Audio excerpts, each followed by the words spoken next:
જય દ્વારકાધીશ મિત્રો, આમ જો મારા ઘરે સાંજનું વાળું બની ગયું છે અને વાળું જો મસ્ત રેડી થાય છે. જો એમાં બન્યું છે મસ્ત ગુવારનું શાક, મસ્ત અજમાથી વઘારી નાખ્યું છે, ભાખરી છે, છાશ છે અને સાથે સલાડ અને પાપડ પણ લઈ લીધું છે. અને આ છેલ્લી ભાખરી છે. જયારે હું જોબેથી આવી ને ચિરાગે મેં એક ભાખરી મતલબ બધી વણી નાખી હતી ને મેં આવીને છોડવી એટલે એક ભાખરી રહી છે. અને બધા બહુ જ કહેતા હોય છે કે વિદેશમાં રહેવું સહેલું છે. ભાઈ વિદેશમાં રહેવું સહેલું નથી, સ્ટ્રગલ બહુ જ કરવું પડે છે. હવે જો હું તમને મારી વાત કરું ને તો મારે બી મોજ શોખ બહુ જ હતા, પણ જયારે પપ્પાના પૈસે મોજ શોખ થતા હતા ને જયારે જાતે રળીને કરું છું ને એ મોજ શોખ નથી થતા. અત્યારે સપનાઓ તો બહુ બધા છે અત્યારે ઊંચા ઊંચા, પણ જે મોજ શોખ થતા હતા ને એ નથી થતા. એમ પપ્પાના પૈસે જે કરતા હતા ને એ. અને સ્ટ્રગલ તો અહીંયા છે ને વિદેશની લાઈફ એટલે કેવી કે આમ બહુ જ સારી છે, બટ થોડી એવી મહેનત તો તમારે કરવી જ પડે છે અહીંયા આવીને.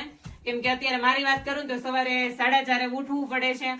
મતલબ જોબ બી સારી છે, વેલ સેટ છે બધું, અત્યારે કઈ ટેન્શન નથી. પણ 4:30 ઉઠી અને પછી અહીંયા આપણે જે નાસ્તાનું રૂટીન કરતા હોય, ચા ભાખરી છે વોટેવર જે બનાવવાનું હોય તે ચા ભાખરી બનાવી નાખીએ. અને ચા ભાખરી બનાવીને પાછું લંચ બી તૈયાર કરવાનું હોય છે, કેમ કે મને સાંજનું ભાવતું નથી એટલા માટે સવારમાં લંચ રેડી કરી નાખું. એ થઈ જાય પછી મસ્ત ફ્રેશ થઈ અને જોબે જવા નીકળી જાય. પાછી સાંજે આવીએ તો મતલબ કેવું કે મમ્મી જે રેડી કરીને રાખે ને એવું અહીંયા નથી મળતું. એટલે ચિરાગ બી બનાવી રાખે છે, પણ ઓલું તો કેવું કે જોબેથી થાકીને આવીએ ને મમ્મી જે કહે ને કે ભાઈ ચાલ તું જમી લે બધું રેડી છે, એવું નથી. બંને જોબેથી આવીએ અને સાથે બંનેને બનાવવું પડે છે.